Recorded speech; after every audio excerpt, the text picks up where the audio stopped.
All right, sir, my final offer, I'll check off on our ex-leper. Did you say ex-leper? That's right, sir. 16 years behind a bell. I'm proud of you, sir.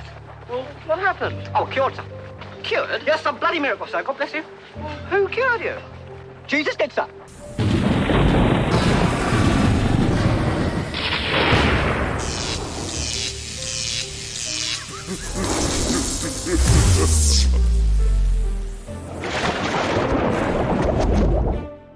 Dr. Delcy Allison Jr., thank you so much once again. I always want to remember this as a time in history we've made hanging out here on MythVision, and I've learned a lot from you already. And I haven't even read all your works, so I know there's a lot, especially going into the detail that you do, I need to read and consider. Even if I disagree, like I need to know what you think and why, like you do with all the scholars. So the question I have about scholars is there's this secret gospel of Mark that was really controversial, big problem. And I've asked many other scholars to get their take. I've asked Robert Price, I've asked Dennis McDonald, I've asked Richard Carrier, I've asked M. David Litwood just recently. We did a podcast. Oh, really? Yeah, and he has a more, he was going into more detail about it, but at the end of the day, he thinks it's probably a forgery. And the question is it a forgery? Okay, so the honest answer is I don't know. Now, I suspect it is. If I had to bet, I would bet against authenticity. I've published a lot, and sometime in the early 90s, I actually wrote an article on this text. And I assumed that it was maybe a first century text for the purposes of this article. I'm very happy I never sent that off for publication. I don't even know if I still have it in my files over there. But it was a sort of, if this text is, first century, then what could we say? And it had something to do with the formation of the Gospel of Mark, if I remember rightly.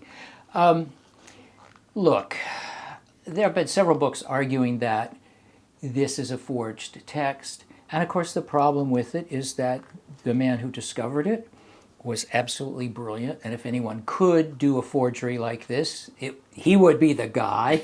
And it's conveniently not available, right? The text has disappeared. Nobody can find it.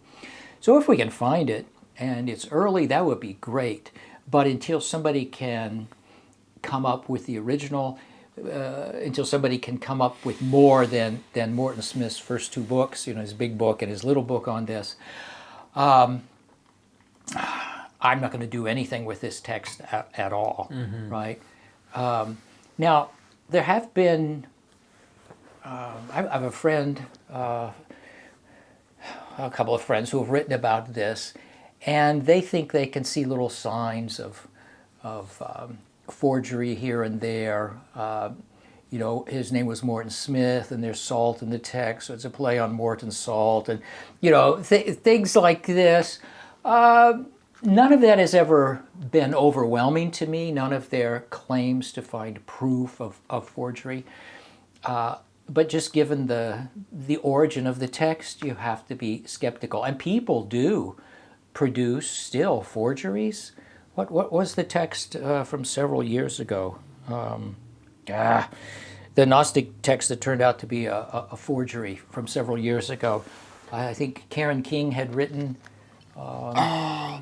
an analysis of this, assuming that it was authentic, and it turned out not to be. And I think it was The Atlantic. Finally, a journalist was able to trace the whole genealogy and who did this and why and all the rest of it. But it took scholars a little time to figure this out and where it came from and who copied it and what they were doing. But Morton Smith was really a smart guy who knew a lot.